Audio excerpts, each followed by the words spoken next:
All right, welcome to Under the Influence. Kensie, welcome back. How was traveling the world, Carmen Sandiego? Hey, yeah, it was incredible. I mean, I've been to a few places, but this was definitely different from anything I've seen before. You have no idea who Carmen Sandiego is, do you? I know the song, and I know there's a show, but I have never seen that.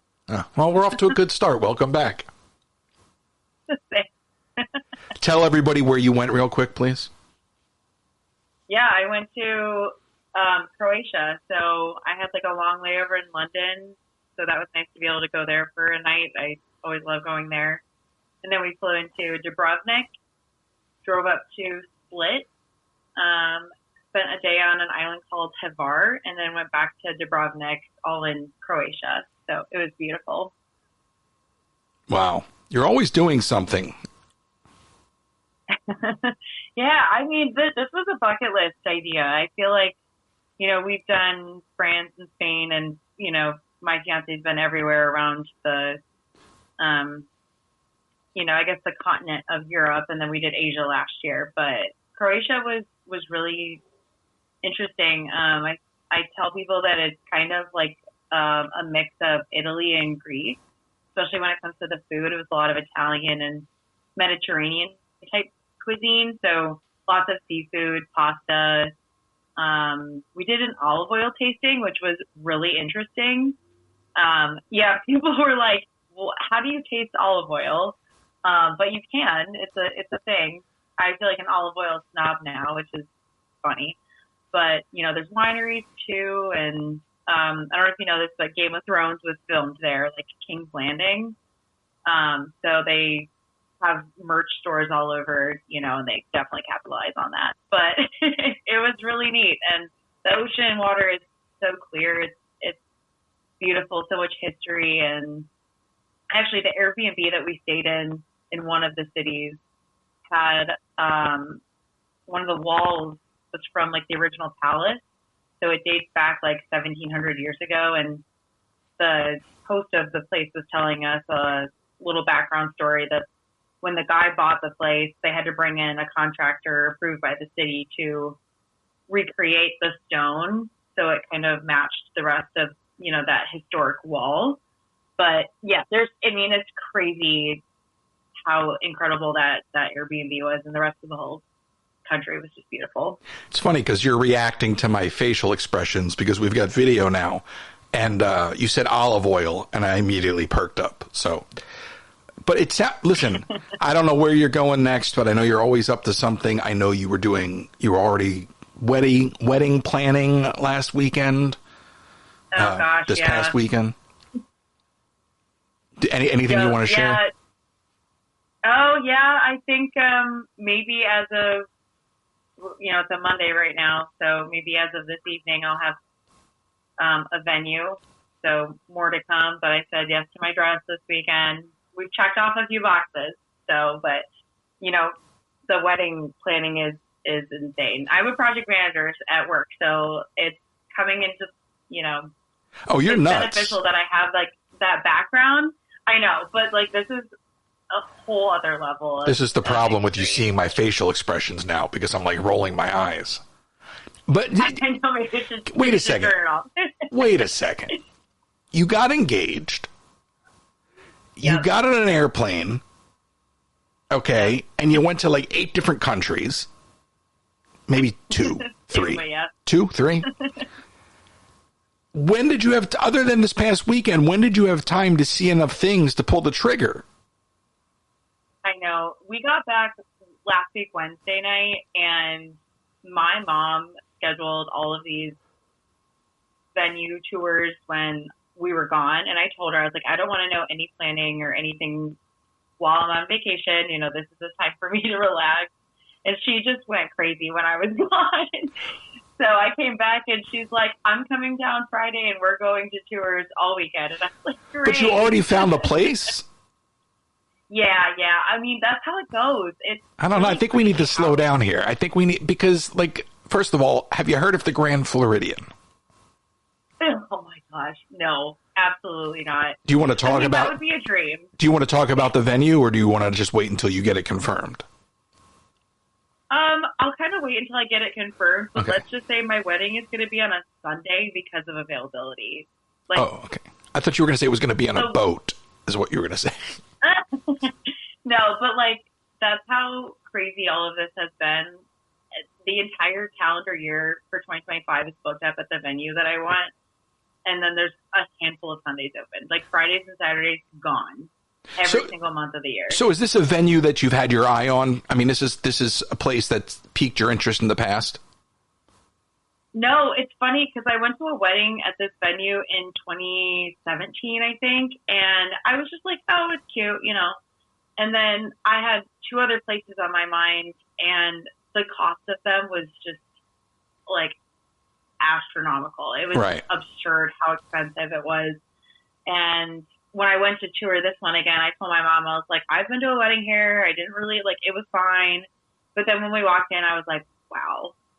So it just ended up being, it moved up on my list. And I knew that, Sunday wasn't ideal.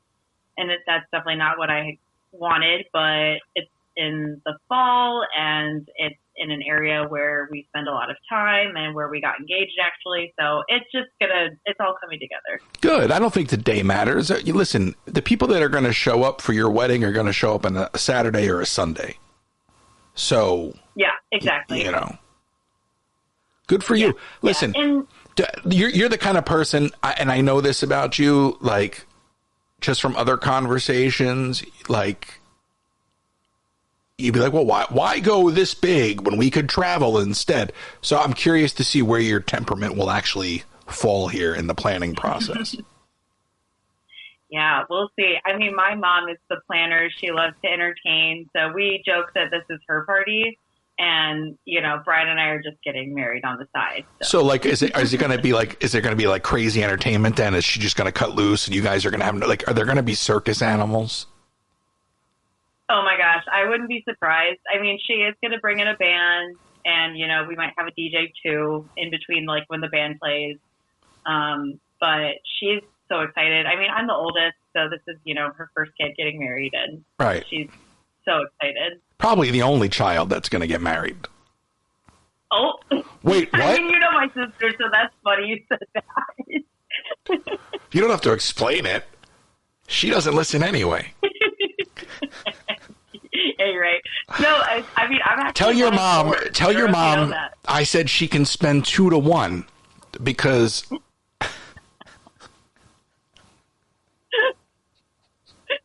Oh my gosh. I mean, it's even funnier just because you know her and... Well, I wouldn't say it if I didn't know her because I'd have no reason to. Oh, yeah. Right. It's the only reason it's funny is listen, she's a pleasant soul to somebody, I'm sure. Anyway, listen, it's all jokes. And again, she doesn't listen. It doesn't matter. Right. Okay, so cool. So you're back. We're going to have answers on a venue soon. I mean, it's coming together. That's really exciting for you. Yeah. I mean, it's crazy to think that it's going to be less than a year, barely less than a year from now. But, that's, it's time to get rolling. But you're you're going to have spreadsheets galore, color coded everything. I mean, it's going to be, the organizational side of you is going to be thriving. Oh yeah, I already have that. I have my templates. I just need to start plugging in things, as we get vendors and, we have budgets coming together and all that stuff. It's that's how you have to do it. It's actually really funny because eventually I want to get my PMP. It's a project management certification that people get in the industry. And you have to have a certain amount of hours before you can take the exam. And people say that you can track your wedding planning as a project because it's that extensive, and people understand that you treat it as a project, with your milestones and your budgets and vendor coordination. It's no joke. So you're going to turn this into an opportunity. You're going to, beyond getting married, you're going to make this a business opportunity for you. it's a fun project, you know. Well, you're doing it anyway. Yeah, I know. It's gonna be, you know, I'm actually like excited and anxious to start putting things in because I found like the template that I wanted, but that's just, you know, the project manager and me nerding out. And I mean, I got like that when, you know, we were trying to work on a few things with your channel, you know, like a year ago or whatever I mean, it's just what I like to do. No, well, that's why we get along. I love color-coded spreadsheets. I mean, it's not why we get along, but it is. Look, I'm a list maker. It's the only reason. It's the only reason. I'm a list maker, and my lists have lists, and so I'm very, you know, in my own way, very organized and like maybe hyper-organized and very different than the way you are.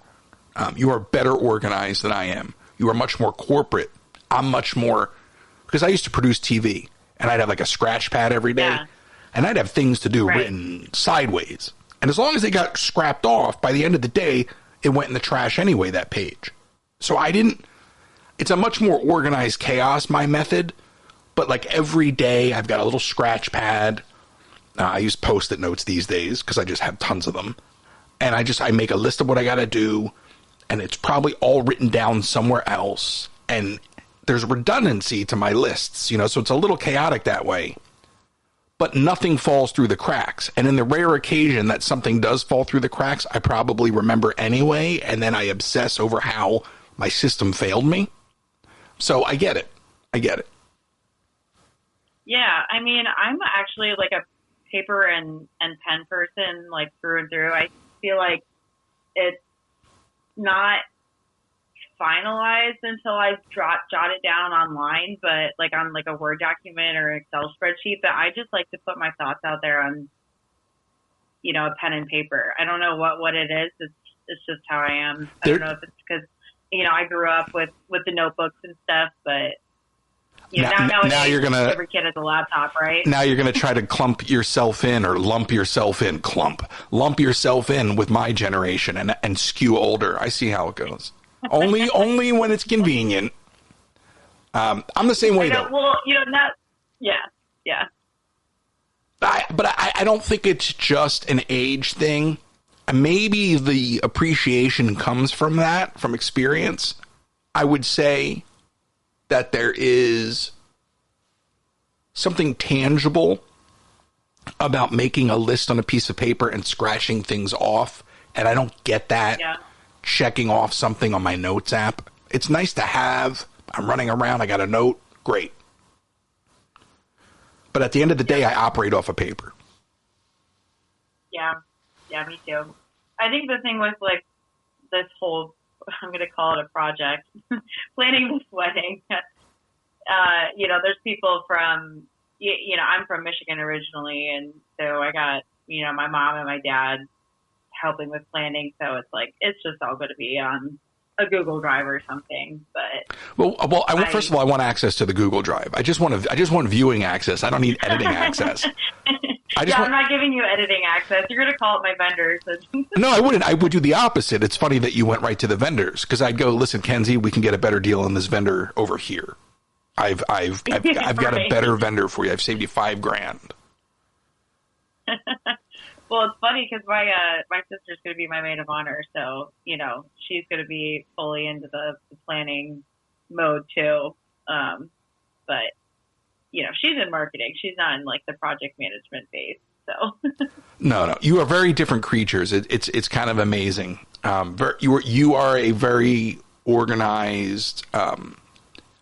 Kensie is one of the rare type of individuals where if she says she's going to do something, she does it. And it's a very, very rare experience with Kensie where she can't do something she said she's going to do. Most people are the opposite. Most people can't do anything they said they're going to do. You know, hence that document a year ago. So you try, whether you're a small business owner, you try with people to get them to sort of do, you know, what you need. Particularly when you're a small business owner, right? Like the whole idea is, hey, how do I scale? How do I get somebody to do something that I normally do? But if they can do it even a little bit slower, it's going to give me the opportunity to grow. And it's very hard. Yeah. It's very hard to find people at any phase, you know, because I won't say it's just this world we're living in now, but any experience in life I've ever had, it's always almost near impossible to find people that are willing to work as hard as you are or with the same level of quality. You know? Thanks. Yeah, I will. I can't make that promise though when it comes to like reading a book or watching a TV series. Sometimes I don't finish those, but well, no. Look, like even with this thing we're doing here, like it's molding clay, and I was talking to Nick. You know Nick or know of Nick, and we were talking about the different things that I want to do with the future of this platform, and how you have to be malleable. You can plan and plan and plan, but most of it is showing up. And a lot of people, they just don't show up. And it's like, if you were here, you'd be fantastic because I've seen it, but you just fail to show up. And that is like, for me, my biggest frustration when I was running a small business. I'm like, I'm paying you to show up. There's no excuse. I go into a store and there's a person working behind the counter and they're on their cell phone and or they're talking to somebody. There's one store in Disney Springs it happens to all the time. I go in there and they're just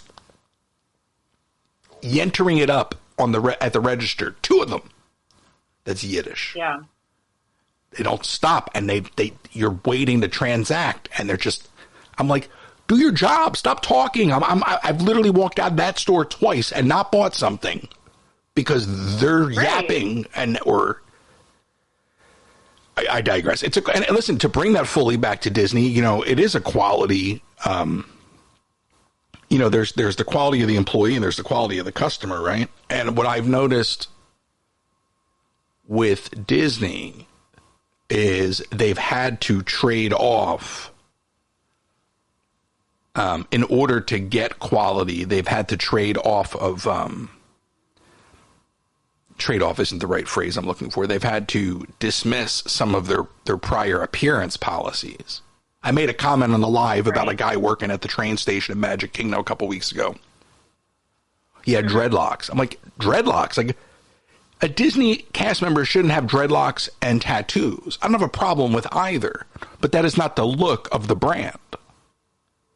Yeah. Well, do you think they're having a hard time with, like, filling some of those roles? Like, is that why they're kind of dismissing some of the standards, I guess, that they set? I know for a fact it is because it was asked to me when I applied multiple times over the years post-pandemic.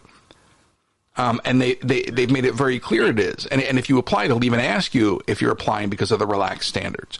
So I made a comment on the live about the guy's dreads. And people were like, what's wrong with that? And how do you know he's not a good employee? And I didn't really respond the way that I should have. Because it wasn't an indictment on him. Because, in fact, you would argue he's a really good employee because the only thing that normally would have held him back from being hired is the appearance.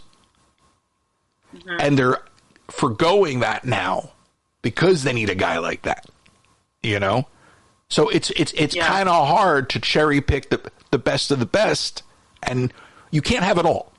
It's kind of like shopping for a house. Like getting a new employee bringing a new employee into your business is like shopping for a house. You're gonna have to make a compromise somewhere. You're not gonna get everything you want. Yeah, it's like you're looking for that diamond in the rough, I guess, if you're trying to find that unicorn that's out there, but you sometimes just have to compromise with what you're looking for. Well, and to bring it back to this whole thing, because it's not just sort of, it's not exclusive to one area, like even in the past 3.5 years, how many people have I had come up to me and say, whether it be virtually or, in person, it's a different story. Hey, any way I can help, I want to help. No, really, any way I can help, I want to help. And then, boy, do they wind up falling short. And The real fool becomes yourself, because you're like, yeah, I do want help. I'm reluctant to ask for it. But people are now asking me to let them help. And then they're the ones coming up short. I didn't ask you. You asked me. I'm just the fool that took you up on it. You know? And I could name names, and let me tell you something. I've met some really fantastic people over the last 3.5 years doing this, and I don't mean to make this sound like this is the end of a chapter, because I think a lot of people think because I haven't been in the parks that this is the end of some sort of chapter. It's not. Right. In fact, I feel very close to sort of the beginning of this next chapter, and it's not like I won't be back in a park soon, because let's be honest, that's where I make my money right now, and I'd like to make some money. I haven't streamed the parks in a minute. So when I do get back into the parks, yeah, it's going to be with the intent of doing what I do to earn a living. But I'm trying to figure out what the future is. So I'm putting all these pieces together. But I'm doing things in the last couple weeks, Kensie, that people were supposed to help me do 2 years ago. Okay. 2 years ago. Trying to get it done now, you know? Because, you know, you're waiting. It'll never get done. I don't even want to mention the things that I'm talking about, because people will know it's them, because I know they're listening. But like what I'm saying is like at a certain point, the only one who's going to get it done is you. So I had to, like, finally, in order to get these things done, I mean, so I personally, and Kensie, it's your responsibility to rein me back in if I've gone completely off the mark here conversationally. Will do. But I, you know, nobody's going to do it better than I'm going to do it, but I need time. And sometimes that time is just discovery. You want to know what I figured out the other day, Kensie? I built a ton of Legos in the last few days, like a ton of Legos, but I did a ton of other stuff. Yeah. I just did the Legos in between. Like, I'll walk by, because I have these 3 giant tables, and I'll be like, I got to go to the garage and get something, or I'm organizing something or taking trash out. And I'll be like, let me just sit down really quick. That's only a 500-piece set. And I'll, like, build it and then go back to doing what I was doing. Are these the real Legos or the knockoff ones? No, these are the real ones. They took down my video because I called them knockoffs. Yeah. Oh, my God. I worked so hard on that video, too. I'm going to re-release it and not tag the product, just because I was so proud of that video. It was so funny. It was comical. It was really funny. Well, sometimes it's just fun to make content. That's the other problem with being live all the time. Like, I just want to make content, right? Like, I wanted to be a filmmaker growing up. So my desire is to make all sorts of content. And what I'm learning is that I can, you know? Yeah. So anyway, so I spent all this time, like, you know, getting organized and going through things and just cleaning up things, you know, because I've just got so much stuff, and listing things on Poshmark and eBay. And I reworked TV Remix finally. And because I really don't want people to subscribe on TikTok. If they want to support the future of what this is, TV Remix, it's cheaper than a monthly sub on TikTok. There's content on there, movies I've made. There's celebrity interviews. There's all sorts of stuff behind the paywall. There's hours of replays for free that you can go watch. So that's going to be, we're going to go back to that model. Because giving all this money to China, I'm done. You know, right. I'm done with that. I go live, you got to deal with the gifting. That's the mechanism. I'll do that. But I want to get people on YouTube. I want to get people following me on Instagram. I want them signing up for the newsletter. I want them to go check out TV Remix. You don't have to subscribe, but if you want to support, that's a great place to do it. But I want people to know that I'm going to be everywhere. Yeah. And I'm planning that. But it's not... It's much bigger, you know. And this podcast, and then there's the other Disney podcast channel that I had done stuff on before, and that's not done. I'm planning something for that I think is better suited over there than here. But you know, I put almost too much thought into it. So anyway, what got me really excited a moment ago is I discovered Kensie, and I didn't know that I would ever get to this moment. Yeah. You know, I have all the DIY animatronics I've been doing from day one on this channel. And I have I saw the Haunted Mansion one you did. Well, I have like I did the ride vehicle, whatever I did. Oh, yeah. That was recent. That was like 1:00 in the morning. Well, those are 3D printed animatronic kits I sell on the website. People don't even know that. I used to sell those in the early days before I ever really got into going live, like at the theme parks I was in LA. I used to sell 5 to 8 of those kits a day off of my Etsy store. Wow. Without even having to market them. Somebody put a copyright claim out on them, or not a copyright claim, some sort of claim on them because I reverse engineered another product and we made it better. And so I got a whole product line that I'm sitting on that I haven't even really fully realized, you know? So it takes time. Anyway, the same motors, the same software, the same hardware that I can use to program those and program lighting and program basically rides and animatronics and show stuff, I can now use with my Legos. Oh, that's awesome. So I can, in theory, bring my Legos to life. Oh, this is getting dangerous. So I just figured out basically how to get outside of the Lego motors and get into the servo motors and how to integrate and mount those in there. And now I'm like, okay, sky's the limit, because now I could literally like from the computer, like boot up a Lego theme park and then have it like go into show mode. So these are there just... you go. Now people know what you've been up to instead of speculating. And by the way, that's not even like all I've been up to. That's just like a thing. Like I'm waiting. So I've been trying to fix this arcade game. I have a Marble Madness vintage arcade game. It was a Nintendo game. Maybe you do know. You know Marble Madness?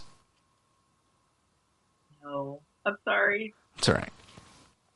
Marble Madness, because I know you do love Nintendo. Marble Madness was a classic NES game where you navigated marbles through like a labyrinth style level.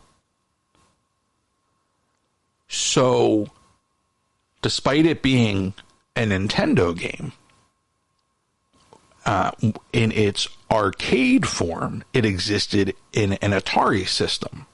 Okay, so never mind the publisher and all that. That's me just being a geek. Yeah. The system, the Atari system, is the same for a game called Road Blasters and a game called Indiana Jones and several others. Okay. So when I had my arcade business back in the day, I had 3 or 4 of these Road Blasters, but to get a Marble Madness or an Indiana Jones, they were holy grails. So we converted them, found all the parts individually, and built them. So in my garage, I've got an Indiana Jones Temple of Doom, and over the last couple of weeks, I got that running again. And I have the Marble Madness that I put together with the giant track balls, and it's just a gorgeous game. I just looked it up because, Yo, you looked up the game, the Nintendo game, or the arcade game? I looked at the Nintendo game. I need to look at the arcade game, but truth be told, at first I thought you were saying Marble Madness, and I was like, it's not coming up. That's hilarious. That's funny. Marble. Quickly, Google quickly steered me into the right direction. No. Oh, yeah. Yeah, that's cool though. I'm not old. So I'm trying to get that running, right? So I ordered a CRT monitor chassis. I mean, my garage is it's like a workshop. It is a workshop. So I ordered a monitor chassis to fix the TV tube inside the game. Had to wait for it to come from China.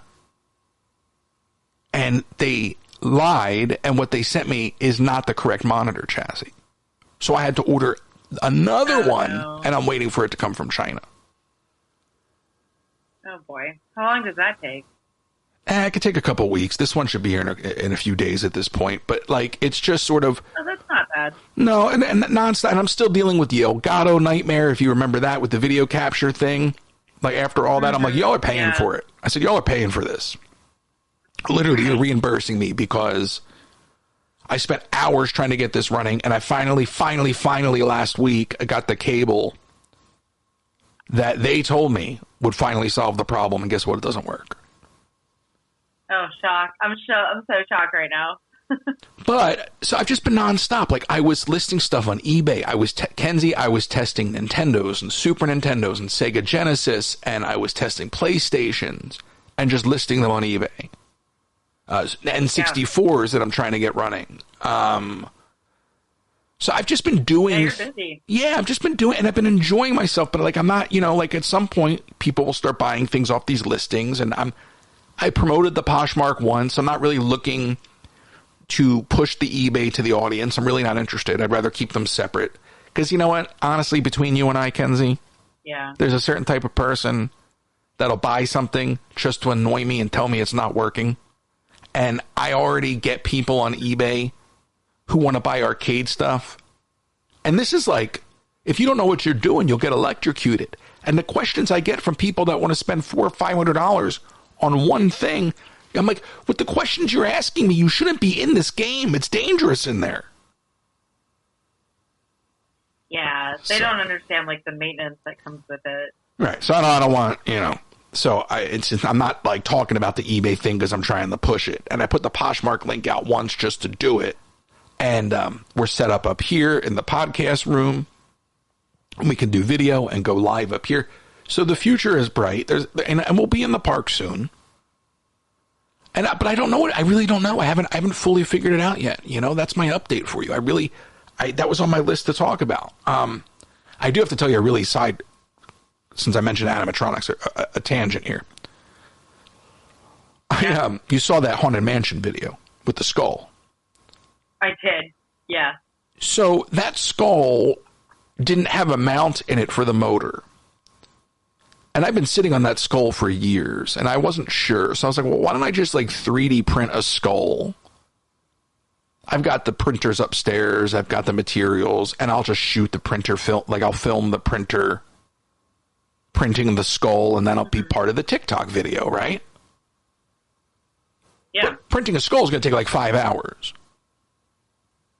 Okay.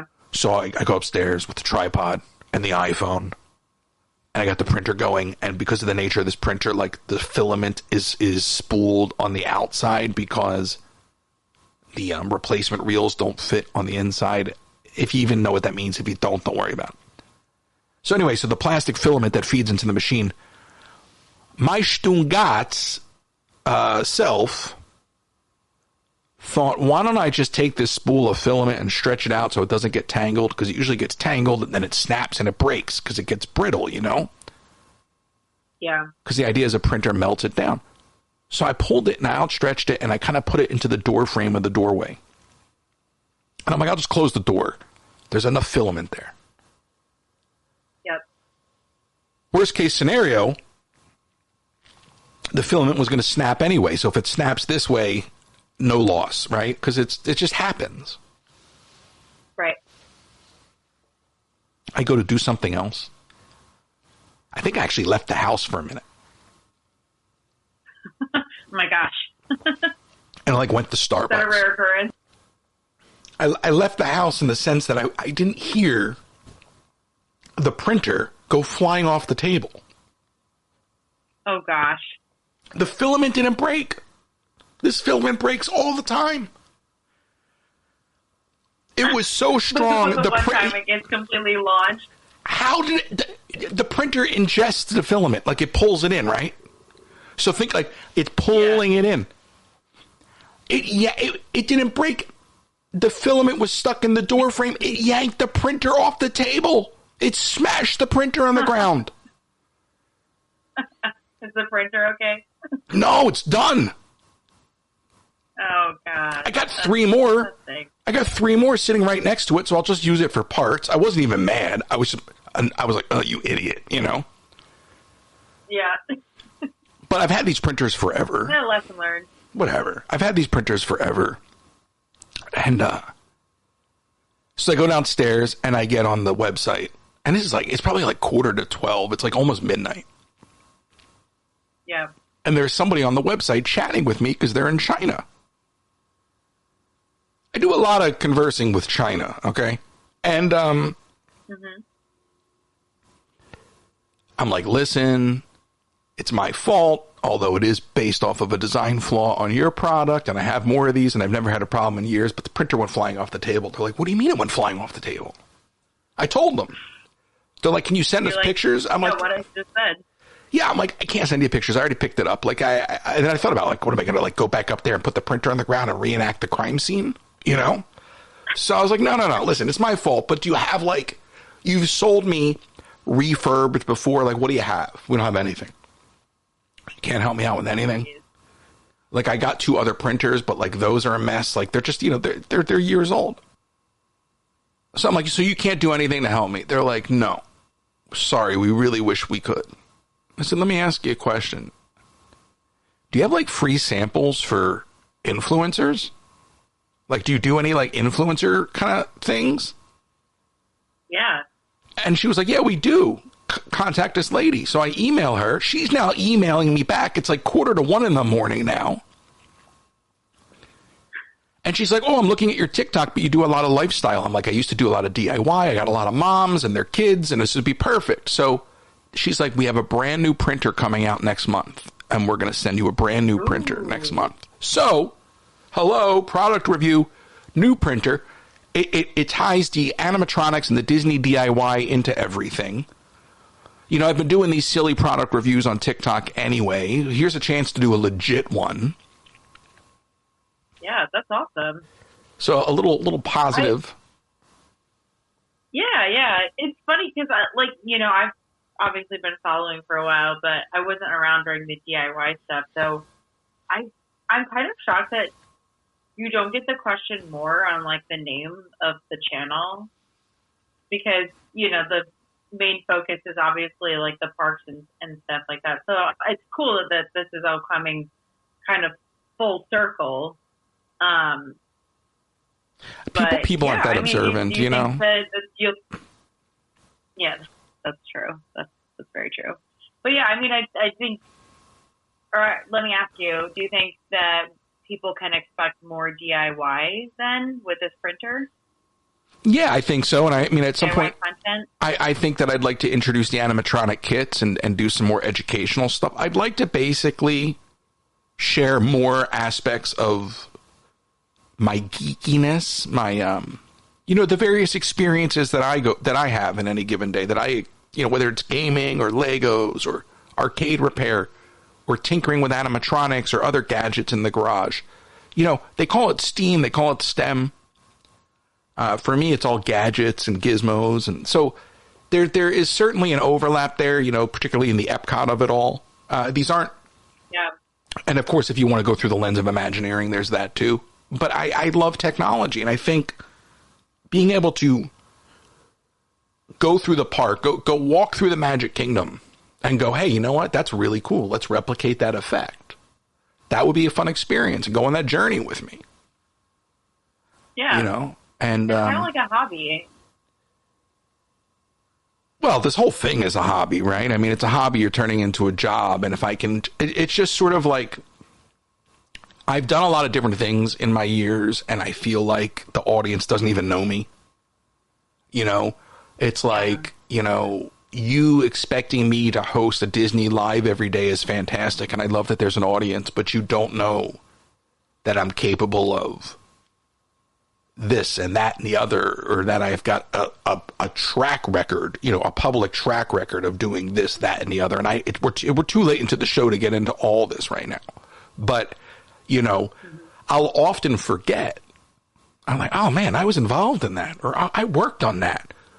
You know, so it's one of those things where I just feel like I didn't think 3.5 years later I would be doing what I'm doing, and now it's just like, you know, I got more to offer than just being a cameraman in Disney World. Now there are a lot of people that are trying to make that work for them. I made it work for myself. I made it work for myself. Yeah. I will continue to make it work for myself. You will see me in the park at some point, when I don't know, because I myself, could be tonight, it could be tomorrow, I don't know. It almost was today, but I'm so close to cracking the code on what this all looks like. You know, I just want to turn this into something bigger than just live streaming on TikTok from Disney. And that involves following me, whatever I'm up to. Maybe Nick comes by. Yeah. Maybe Nick comes by and we decide to blow some stuff up, a la Mythbusters. I'm down. You know? Well, I mean, listen, you know, we'll let the attorneys tell us what we can and can't do. But I'm just saying, there's other, like, there are sides to me with the DIY and all of that have been underserved over the last few years, So for me personally, to be able to get back into that, it just feeds something. But anyway, so rip to my printer. I have to say this too. I gotta thank Paul. You probably don't even know who Paul is. Paul is a really, really supportive viewer. I mean, this guy just sent me a package of stuff off the TikTok shop, crackers and cashews. But he'll like randomly Venmo me, and he'll be like, I haven't even been on lately, and I posted something, and he just Venmo'd me, and he goes, "This is for you, like good luck shooting the videos," because he said, "Listen, I like you doing product reviews. I'd love to see you do more product reviews. Maybe that's part of your evolution." You know, he's like, you are your brand. He's like, so I'm going to send you some of these. They're called crack shoes. It was very sweet. So he sent me a box of these crack shoes. So I shot a video. And it's like, well, what does this have to do with Disney? Nothing, but it comes from the audience, right? So who cares anymore, right? If you're not questioning the DIY, to Kensie's point, then don't question what crack shoes have to do with Disney, other than Paul sending them to me. Kensie, right. It reminds me of like the popcorn flavors in Tokyo. There were pot roast crack shoes. They didn't my gosh. Nah, they didn't taste like pot roast. Yeah, but they're definitely not like your buttered movie theater popcorn. No, but you know what I mean? Like, so I love the idea of like daring flavors. There was like a dill pickle, and I'm like, this is way more dill than pickle. So I tried those. Right. I shot the video yesterday. You know, I'll edit that, and you know, so it's just kind of fun that like even when I'm not doing, like, they're just offline support. You know, look, I get a lot of people messaging me, and I would love to say more. There are a lot of people messaging me that I wish would stop messaging me. Like it's to the point that it's you know, it's too much. So it's nice when there's like a genuine like interaction. But I mean, because I got this one guy messaging me. I must have moderated him a month and a half ago, and he's still crying. Okay, I'm like, get over it, you know. And then the thing is, and I shouldn't even be saying this stuff out loud. I've had this thing happen over the last few years because I'm my moderator, where people message me after they get the boot, and then they pretend they build a whole story. So I've had people pretend like it wasn't me. It was I left my phone open and I walked in the other room and I came back and it was my friend. Oh, it was my kid or it was my friend. Yeah. I had somebody once who go, "Hi, this is so-and-so's mother. I'm just messaging you through her account." I'm like, oh, like, you know what I mean? And it's got like, so there's just strange people out there. There's strange people out there. I don't know what point I was trying to make. Paul. So whatever. And again, like, I'm like, Paul, why did you Venmo me? Like, it's so, you just sent me stuff and now, you know, but it's just encouragement, and I'm not looking for that, and I'm not asking for it, but I certainly will make the video because he thinks it's something I should do. And I was like, my receptors are open, you know, and it's not Disney, it's me. And so there'll be a crack shoe review coming up to give you a little context. Thank you, Paul. That is very, very kind as I go through this phase. Yeah. Well, and like, let me ask you this. So I feel like this was probably a year ago, and I have no concept of time, but you had asked in the Discord one what people thought about you rebranding. And I don't know if that was going to be, you know, the name or with what, you know, the channel was doing, but what are your thoughts on that now? Do you feel like you are going to rebrand, or do you think that's not needed? No, I know. I you know, still kind of do whatever. I think I'm getting more and more into the mode of just doing whatever and letting those pieces fall into place later. One of the things, to go back to that spreadsheet and that organizational thing that you and I put together, is, and this is starting to get into like a personal conversation online, but the foundation is now there, right? So it's, when it comes time to do things, you know how we're going to get them done, which tools that we have in the toolkit to leverage. So I don't think right now is the time to rebrand. I think you need to work with what you've got. But when the time comes and when we decide that there's something that we want to tweak, it's very easy now to do it. And we do this internally all the time. This one says to that one, and listen, there are things y'all do I don't mean behind my back, but you all have my back. And there are things you do to watch out for me that I only find out after the fact. So we've built the machine. Right now it's in idle. I'm very much in a potential energy mode. But let me tell you something. When I hit kinetic, forget about it. You just forget about it. You're just going to feel the wind as I blaze by you. You understand? Right. Yeah. Do you know what kinetic and potential energy is, Kensie? I'm going to pretend like I do. All right. I'm going to pretend like you do as well. I really do enjoy having you on this podcast, and it's I think it's really going to turn into something really special. And we're going to chart your wedding. I'm excited for that, and we're going to turn that into material. We already have. I'm looking at my notes, Kensie, and I want to use your wedding as a jumping off point for this thing, and then we're going to wrap up. Okay.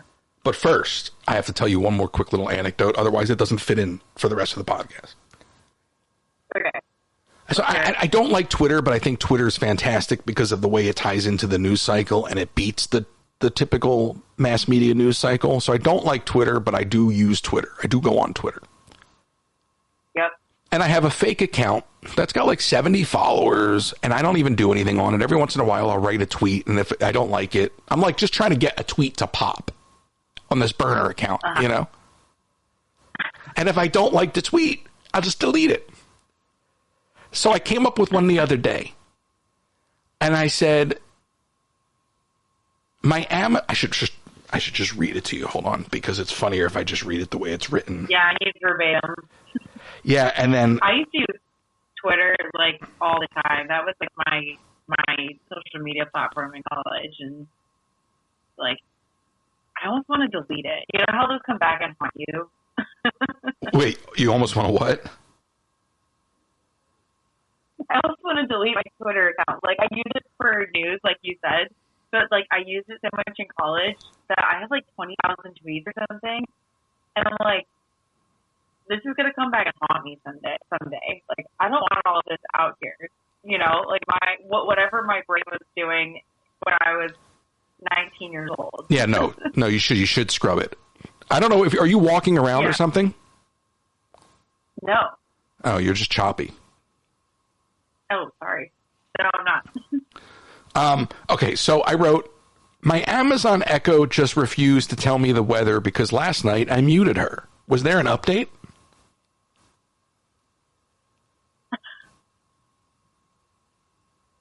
Wait, so it just kind of didn't respond, or what?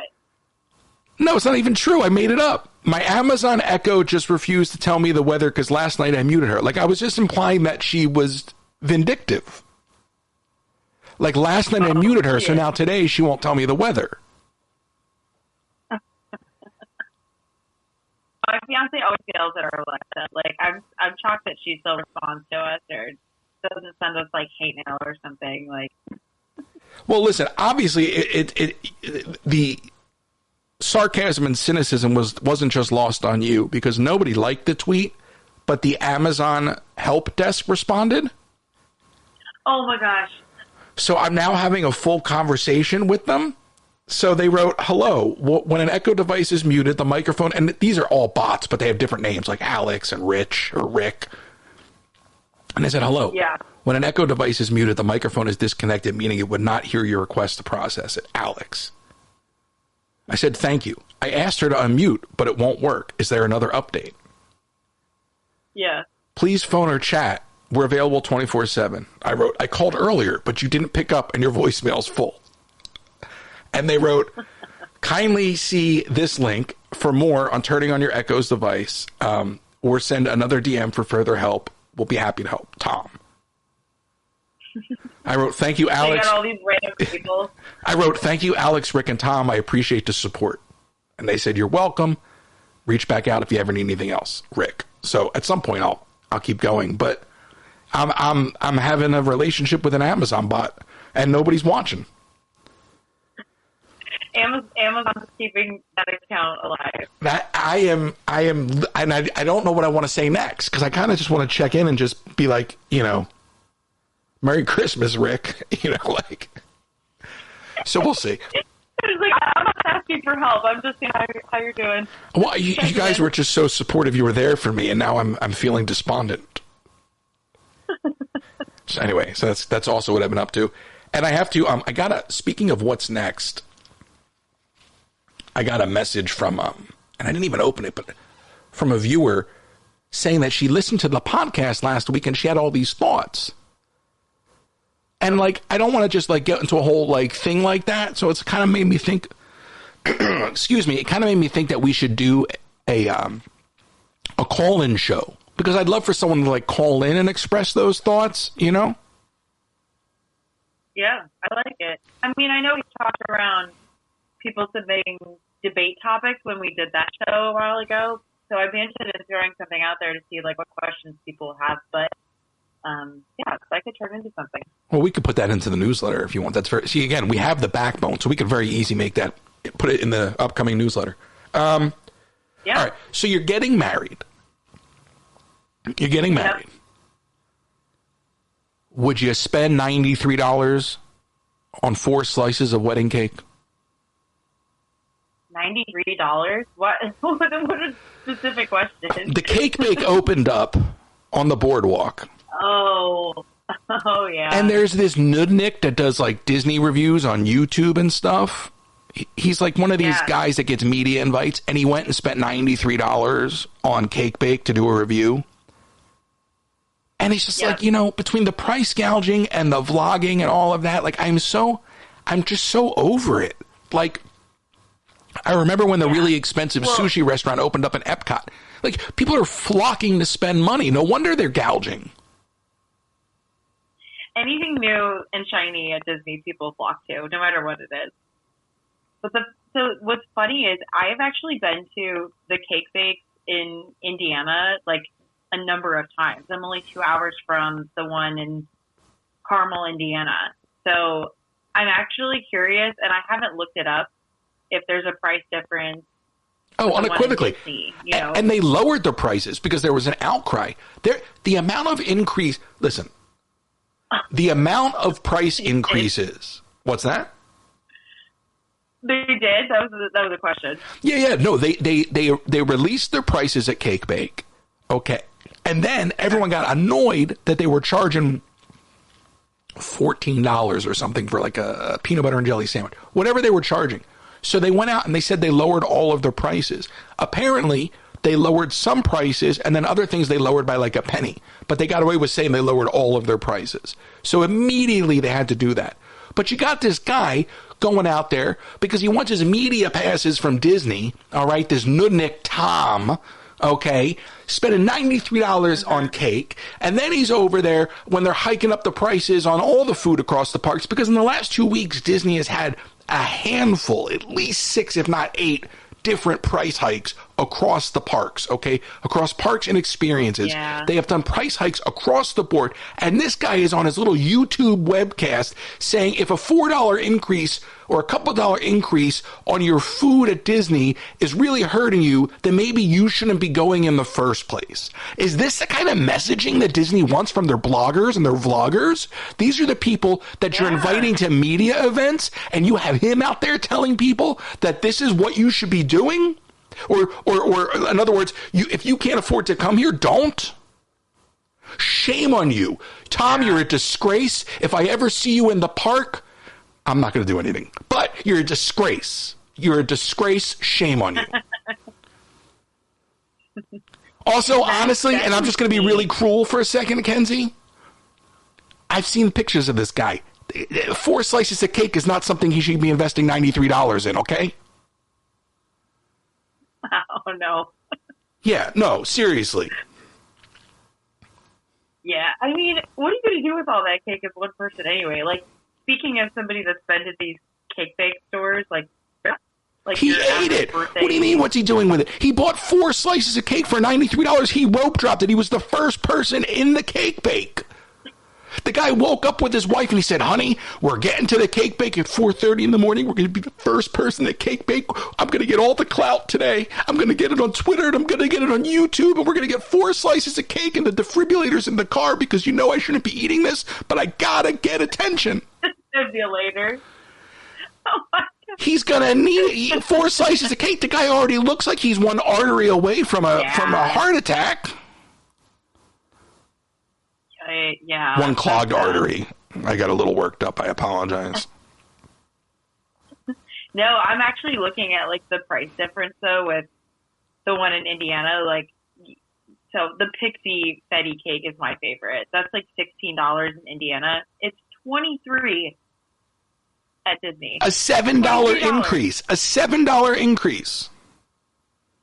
For one slice of cake. It's $23. And then the famous chocolate cake that they have is $25. Listen, normally it's $17. People are going to tell you that because it's Disney, they can get away with it, and people will continue to pay it, therefore they can get away with it. And they're not wrong to say that. The demand is there. Okay, so they can get away with these things. However,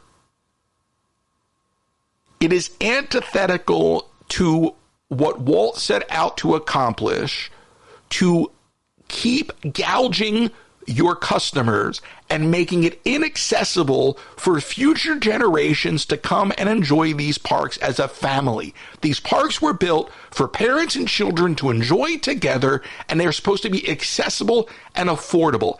I am not against raising prices. I am against continually gouging the same people over and over again, okay, and draining them without creating any opportunity for future consumers. Because future consumers is future growth. At some point, these people you're bleeding dry are going to drop dead, and their family isn't going to have any money left to go to the parks, okay, because they spent it all. They won't even have any inheritance left because they spent it all. I don't want a Club 33 membership for an inheritance.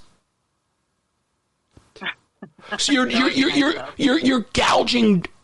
No, but it's like, because the people that are spending this kind of money, the people that continue to spend this kind of money have been doing it for quite some time. Okay? So in many ways, it is generational. So when that ceiling hits, when you finally hit that ceiling, because you're draining one consumer group and you're completely icing out another consumer group. So when that ceiling hits, it's going to be an ugly fall to the bottom. Yeah. I mean, they're not even loyal to, I feel like annual pass holders get completely gypped in a lot of these scenarios. Like, I mean, I don't remember how much a discount is at some of these places, but I just heard recently, is it true that Universal, when you stay at the resort, you get like the express pass or whatever with it? Apparently, yeah. There's some type of perk. Yeah. Yeah, like Disney would never do that. Well, listen, Ever. we did a couple weeks ago on the podcast, we did the Tokyo pricing comparison, and it was within dollars. Yeah. Okay. By the way, the term, Kensie, gyp, is actually derogatory towards gypsies. Just, I'll have you know. You're welcome. Okay, good to know. In case there's any gypsies listening, she didn't mean it. No, I didn't. Yeah. A lot of people don't know that, but yeah, it is a term. Good to know. It's, yeah. So I just, this is the world we're living in. Ripped off. I don't want to be canceled. I know lots of gypsies. They're great people. Edit it out. I'm not editing that out. I'm leaving that in because that's me. And I think it's funny. And if you don't think it's funny, I don't care. Because I think then I'm going to get canceled. Then I'm going to get canceled. Who's canceling you? Listen, you signed up for this. Anyway, it's ripped off. Disney is out of control. And I love, here's the thing. Right now, for me personally, a place that I love that is Disney, an app that has done very, very well for me, which is TikTok. I find both of these brands at the moment are operating at their absolute worst. Disney is doing exactly what I just told you they're doing. Disney continues to gouge the same people over and over again, and they continue to ice out everybody else and make it almost inaccessible for future generations of Disney fanatics to be born. I mean, kids who don't get to go to Disney aren't going to grow up to become parents who take their next generation of kids to Disney. Yep. So by icing out young kids now, okay, at some point, these kids growing up to Moana 3 are going to be 40 years old, and what's left? Right. Enough. Yeah, I mean, it's becoming that once in a lifetime trip that, you know, people either have like the privilege right now or they never will. It's not good for the longevity of the business. It doesn't. And look, you can talk about Epic Universe and all these other things, and you can talk about what they do and how they operate. But Disney and Universal, even though they're both theme parks, they don't compete. In every sense of the word, they work together, all right, to maintain an industry standard, number one. Number two, they don't really compete because, one, being Disney, has always been the market differentiator. And I say this all the time. Disney has always been different. Look at the way they're mashing all that IP into Epic Universe. It's Super Nintendo on top of Monsters, on top of this, that, you know, and Disney started to do that, and they're doing it with Animal Kingdom. You know, I'm all for Indiana Jones. Kensie, you and I were the ones that told them to do it. They listened to us. Yes. Sorry, I take credit for that with you. I know. Yeah, I know. We absolutely should. Okay. So, but right next to that's Encanto. So you're turning these places, you're turning these parks into Universal. It's problematic. How is it that you're leaning on your biggest supporters, but then tearing apart everything that they love? And the very things that they're paying out of pocket time and time again for, the very things that you keep gouging them for, are the very things you're taking away from them. How does that make sense? Mm-hmm. How can you have it both ways? How can you say, hey, I'm going to keep charging you more, but I'm going to give you less, and everything that you perceive to be value, we're going to start tearing it away. We're going to start taking it away. You want access to everything? You want to get on every single ride? It's going to cost you the price of a ticket. Okay? There's no other way to do it. How much? Yeah, it's insane. By the way, I saw a post that if you finish every ride, when you pay for that asinine ticket, there's like a little special effect that goes off in the app. And the first thing I thought is some idiot paid for that thing for the content. Cool. Right. Yeah. And then cool. Thanks. Jeez. I'm surprised that there's not like an upsell at the end of it. Oh, you completed all these rides for another $24.99. You can ride them all again. Sucker. We got you here. So for me, do it anyway. Look, and we can wrap this up, but for me personally, I just have an issue with the way Disney continues to gouge. And in the last few weeks, it's insane. It's astronomical. Okay. I know, and it's all at once. Yeah, and TikTok's no better. TikTok is over here with look, I love the TikTok shop because I just like getting free stuff. And I'm just being real with you, man. I haven't sold anything off the TikTok shop, and I don't even care. I'm not doing it for that. I'm doing it because I'm getting free stuff, and it's fun. And free stuff is fun. Yeah. And I'm just trying to get me an espresso machine. Loves free stuff. I'm just trying to get an espresso machine, Kensie, so I can make a little frothy milk, and I can sit here and do double shots all day long. I don't want to buy it. It's not as fun. Really want life. I just want a free espresso machine. I don't need the $400 one. Give me the $200 one. Don't you know who I am? So whatever. So like, it's just sort of, I'm just kind of fed up, you know, and then to be real, and it's the end of the podcast, so I'm going to bury this. The elections day is away, and I'm fed up. Right. So I just want to, like, there's nothing good that's coming around the corner as far as like the state of all things are concerned in this country. So that gives me a little anxiety, or a lot of anxiety. So I'm just sort of like, right now, this is like, I'm incubating, because between that and between Disney and between TikTok, I just got nothing but gripes. Right. Yeah. It's hard to walk in there with, you know, a smile painted on your face and everything's fine. Everything's good. I'm happy to be here.